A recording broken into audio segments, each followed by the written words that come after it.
The app didn't say they don't have any right. The app says pick your rider and drop them. Whatever they do there is none of your business.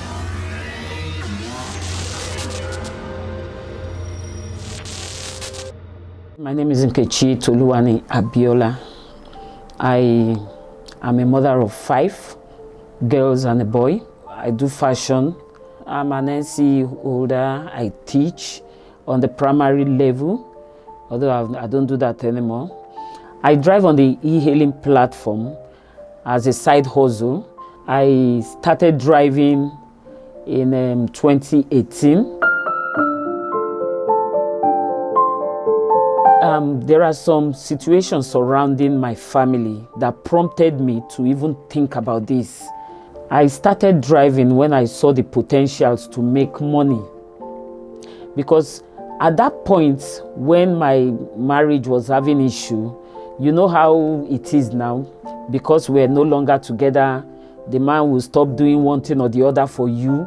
And at that point I was like, I need to do something to help me so that I can take care of myself. I don't need to look up to anyone. I don't need to go and sell my body, because I'm no longer in my marriage. I don't need to do all that. I need to think outside the box. So at that point I heard about this e-hailing stuff, and people were talking about it, and I began to make inquiry that I want to know more about this e-hailing stuff, picking people, taking them from one point to the other and getting paid for it.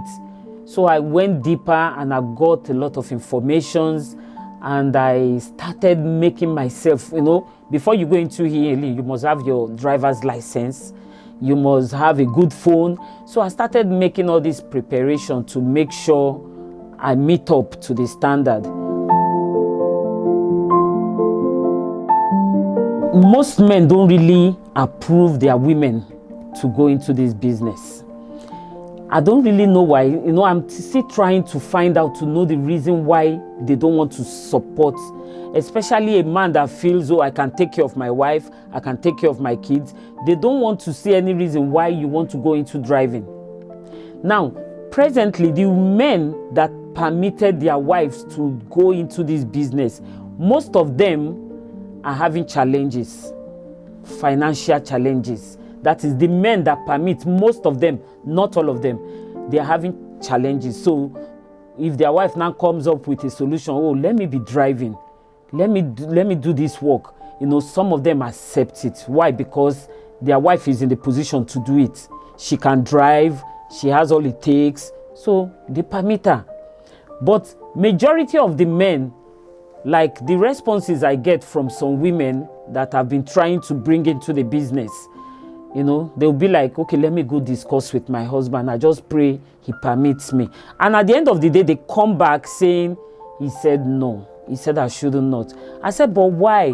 They said he just said no, that he can't have his wife driving while he can take care of his family, that it will look like an eyesore to him. What will his friends say? What will his family say that his wife is a taxi driver? There is money in this business. There's money in this business. You see, there is nothing like business you do on a daily basis and you get daily income. So if I say there is money, I'm not saying the whole money is in this business, but there is money. At least you will be comfortable. You will be able to meet your needs, your immediate needs. I would say men make more money. Men make more money in this business. Why? Because, like I said earlier, I don't encourage women to do this business full time. I always encourage them to see driving as a side hustle. So they make more money. It's just that they can't account for this money. Most of the men cannot account for the money, but the little one the women are making, they are able to account for it. Because women will always be women. They are home builders. And the strategy to increase, to build a home, they know it. So they don't spend, they don't squander. The little they make, they keep, and they use it productively. So fine, men make more money than women in this business, but women, they utilize this money better than the men. Well, for myself, no.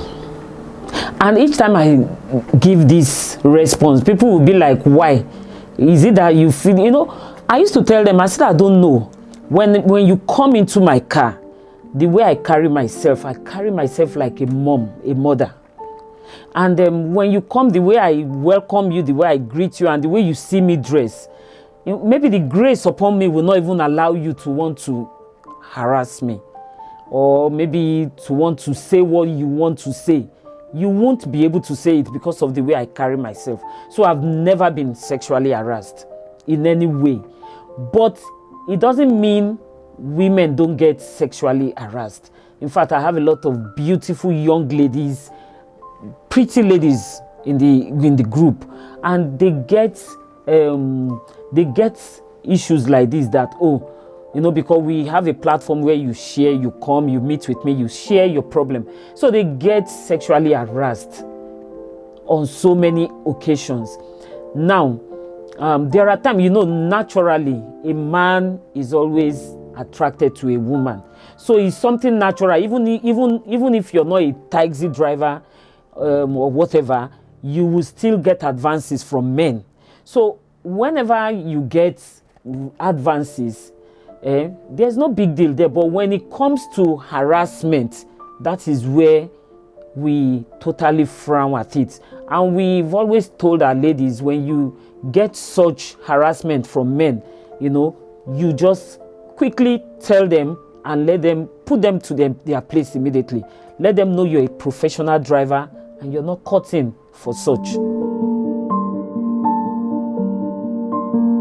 Well, this question, so many people have asked me this question, and I told them that even apart from doing this job, the security situation of the country itself is alarming. You understand? There's so much insecurity everywhere. So let's not capitalize on this job. You understand? Before the e-hailing came, we have taxi drivers, bus drivers, and the risk factor is not just based on we alone doing e-hailing. Now, there's tendency of exposing ourselves to the unknown.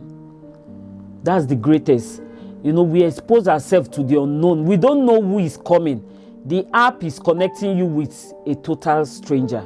So we are just open to all form of hazards. It might be kidnapping, it might be robbery, it might be sexual harassment, it might be anything. So we are open to it. And to reduce these hazards, don't work at night. I tell my ladies, don't work too early in the morning.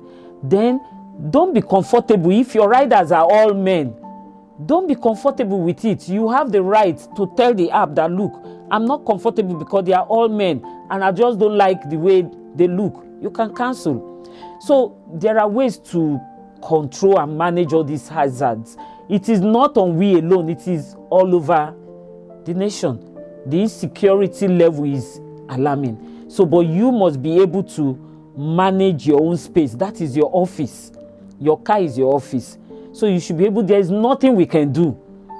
The app connects you. And another thing is, be rest assured that you are picking up someone that the app have assigned to you. You have to be very, very sure, so that when anything happens, we can always go back to them. That, okay, you connected me or her with this customer. So where is she? We can't find her. Look at what happened to her. They robbed her. They harassed her. So we can always seek, fight for justice. Yes, plenty. When you talk about customers for clients, I've gotten so many, because we come in contact with so many people. It is an avenue to showcase what you do. That's what I tell the ladies. You have a side, you have a business you do. Now you're driving on Uber, you pick different people every day. You give them you introduce. Like me, I talk about my business a lot. I talk about my fashion outfit.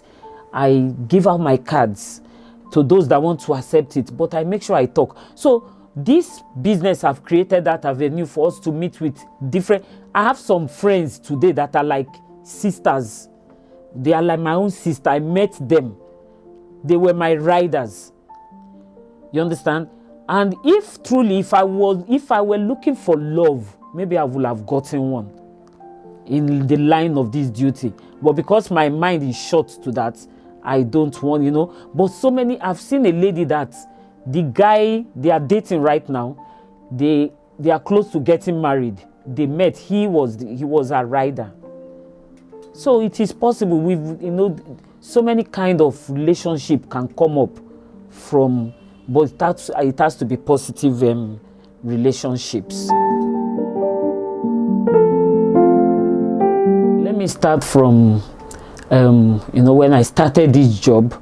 We all know that this job is a male-dominated kind of business, and when I started, there were some ladies already on one of the app company. I started with a different app company because I was able to meet up with their criteria.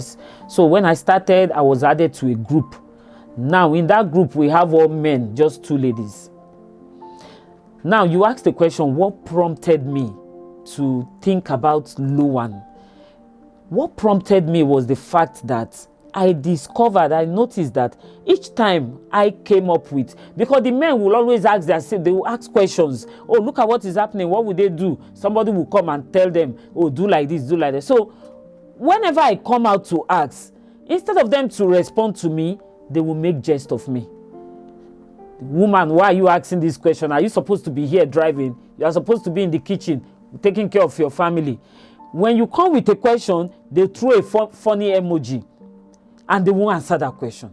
In fact, I now became quiet on the group, but I was learning because, you know, they're always asking questions. They're always narrating and saying a lot. I learned a lot on the group there. So after about like 6 to 7, 8 months, I think about 8 months, I just sat down one day and I was like, you know, apart from driving with the app, we still look for some private jobs to do. So there was this organization, a female, she's now my friend, you know, she recruits young ladies, you know, just women that can drive. And she connects you to individual like you.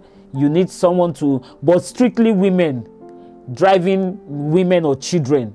So you need a female driver to take your children to school. She connects you with them. So there was a time I reached out to her and we got talking, and I saw that it wasn't what she wants to offer, wasn't too okay. So it was her name, the name of our organization, that gave me a cue to, oh, I can actually create a group for women, and we will just be there. We'll be asking all our silly questions, and since I have a little knowledge, I'll be answering their questions. And you know, and that was how the idea came. And instantly, you know, when you get an idea like that, you don't waste time. I created a group and I added the lady, and I told her, see, this is our space. Ask any question. If you come across any female driver, just bring them in. So LOWAN is, like I used to tell everybody, it is not my effort, it's a collective effort. So that is how LOWAN came into being, Ladies on Wheel. By then we were not registered, of course, we were just a group, Ladies on Wheel. So that was how it came into being. And ever since then, one lady, I've been bringing in one lady, you know, you go out, you see a lady, you bring them in, you know, and that is how we've been bringing in members. And today we are close to 300 on the group.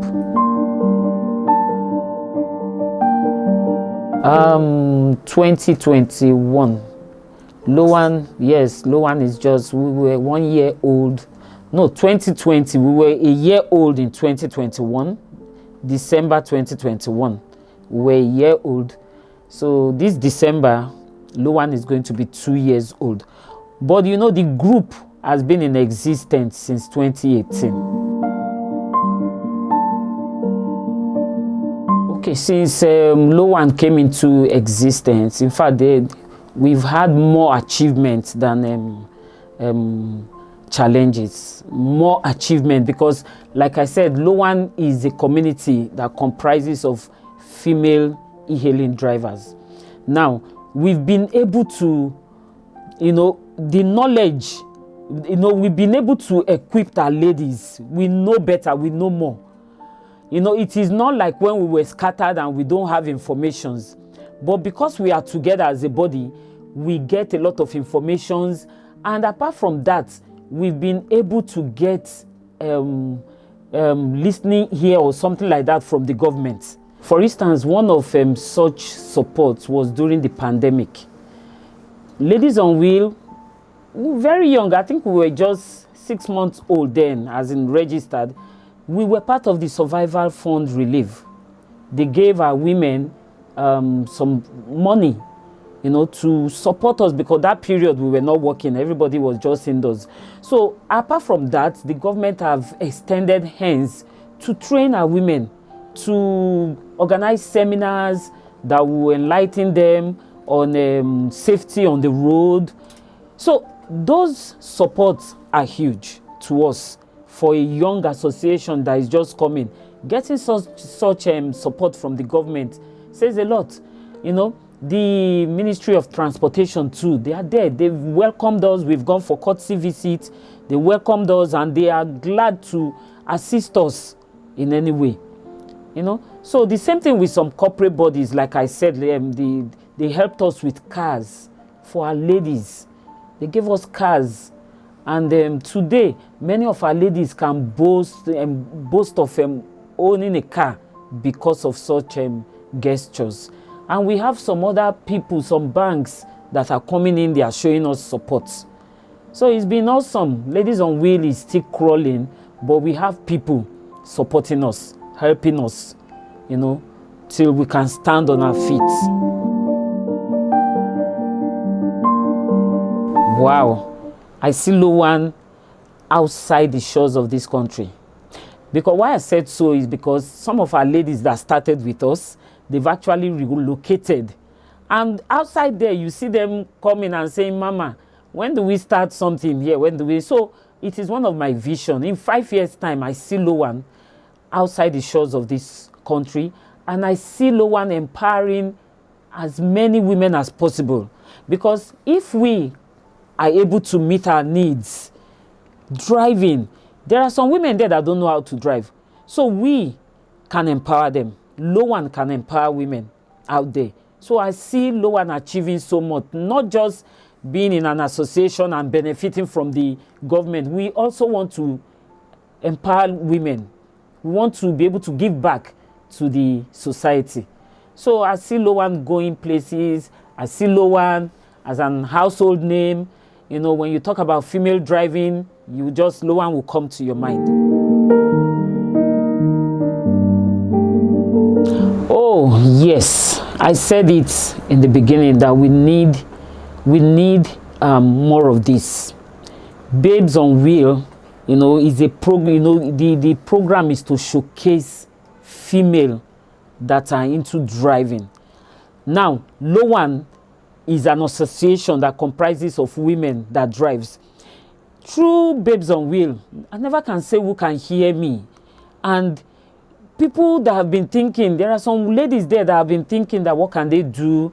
Some have been thinking of joining this driving business, but they don't really know anything about it. But with an avenue like this, they get to hear us. With an avenue like this, they get to listen to not just one lady, but different ladies. They get to share their stories. And when you listen to me saying things about what I gained from driving, and you are out there thinking you are still afraid to join, to come in, when you hear me speak, you will be encouraged that, oh, if she can do it, look at her, she's speaking, talking about her achievement and all, then I should be able to go into it. Because so many people have these fears behind them, behind their mind. But when they hear you come out and you talk about it, through your avenue, through Babes on Wheel, of course, it gives them hope and it makes them want to, take it up and start doing something. Maybe go learn how to drive or start practicing to get perfect. it's very encouraging. And that's one of the reasons why I don't shun opportunities like this. When I see an opportunity to talk about what I do or someone that supports what I do, I come all the way to give my support the little way I can. Hi, my name is Nkechi, and this is Babes on Wheels.